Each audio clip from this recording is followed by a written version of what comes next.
9:26 p.m., the 21st of May. Your phone gets a ring. It's MrBeast on the line, and he wants to know if...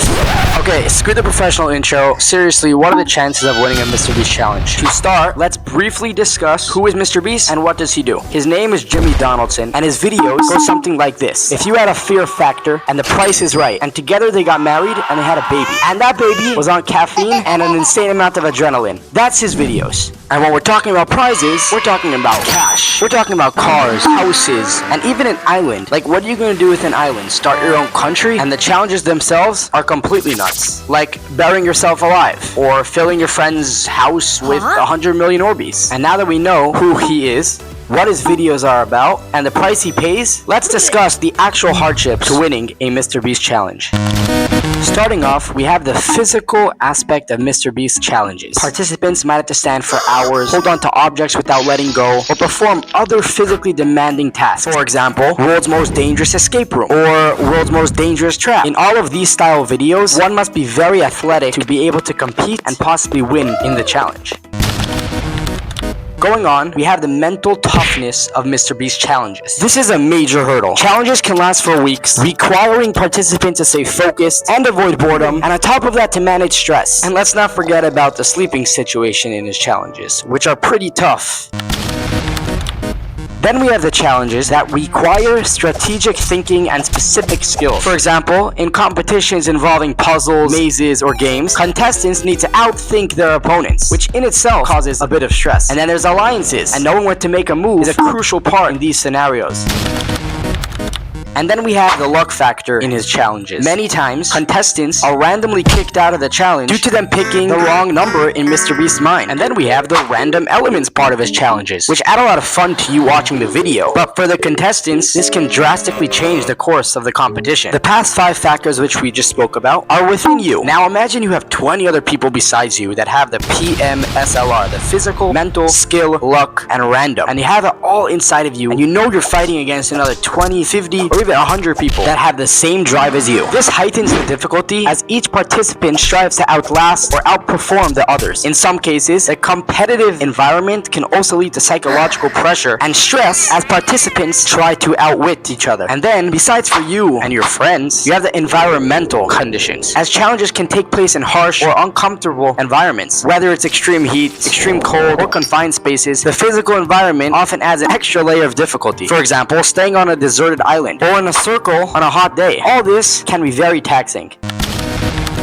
And then we have the psychological manipulation. Yeah. MrBeast sometimes introduces elements that can test the psychological limits of these participants. Temptations, such as offering money to quit, or TVs, or electronics, or the like, pushes a person's real decision-making under pressure. Instead, the contestant should think to himself, before MrBeast came over to me, was I really thinking of quitting? Was it getting that hard? Or is he just manipulating my mind to convince myself that I'm not fully into it? And that should be your answer. And then we have some side effects. For example, the emotional part in you, the stress part in you, the not wanting to failure part in you, the regret for making the wrong decisions in this video, the fear of the unknown, the observer effect in quantum physics, knowing that people are kind of plotting against you, love for a friend you might have made in the video, and failing on camera. These are all things that could tear away a person in a MrBeast competition. And on the flip side, we have the love for money that people have, the crazy amount of adrenaline that is kicked into a person during a video, the happiness of being on a YouTube video, especially with Jimmy, the love for your actual friends that you have back at home, your love for your wife, for your kids. All these things will make a person want to continue going on. And it's just about keeping your mindset on the positive and not on the negative. By meditating during or before the competition about the positive sides and the good sides that can come out of this.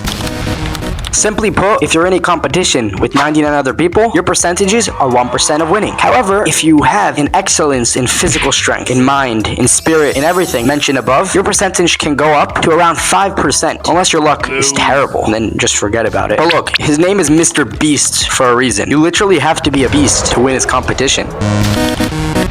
And now let's discuss the after effect. Whether you win, whether you lose. If you win, you pretty much just won the lottery in the actual sense. And that's amazing. Personally, I would give some percentage to the second or the third place or my closest friends I made during the video, but that's up to you. And then we have the losing side, which I don't really want to focus on, but it's really sad. You know what? I was never in a MrBeast video, but trust me, it sucks losing in it. And when a person loses in the video, just pay attention to his face. It will make you really want to cry. But everyone has to prepare for the worst, especially if your chances are 1%. So the first thought you should have, even before you enter the challenge, is when you buy a lottery ticket, are you expecting to win? Even if you are thinking that you're gonna win, when you lose, you're not gonna be crying and all sad about it. Why? Because the chances are so low. So therefore, your mind was telling you in a healthy way, you're probably not gonna win. Don't expect it. Obviously, you should manifest the win in your mind and imagine yourself winning, and that could possibly pick up your chances. However, your mind thankfully helps you cope with that. And that's what you should think before you even enter the MrBeast video. And when a person loses, he should try his best not to focus on the disappointment, or even worse, on the regret of what he could have done to try to secure the win in his hand. Instead, he should try his best to focus on the pride of being in a video, in the relief of that it's finally finished, in the gratitude for the experience that MrBeast offered you, in the admiration that you understand the effort and strategy the first place made to win, in the connection and the bonding that you've got. You should try to stay in contact with the other losers, or even the winner. That will all help you cope with the feelings, and even worse, the regret of losing a MrBeast video. Please subscribe and know that your chances of being in a MrBeast video will go up once you subscribe to me.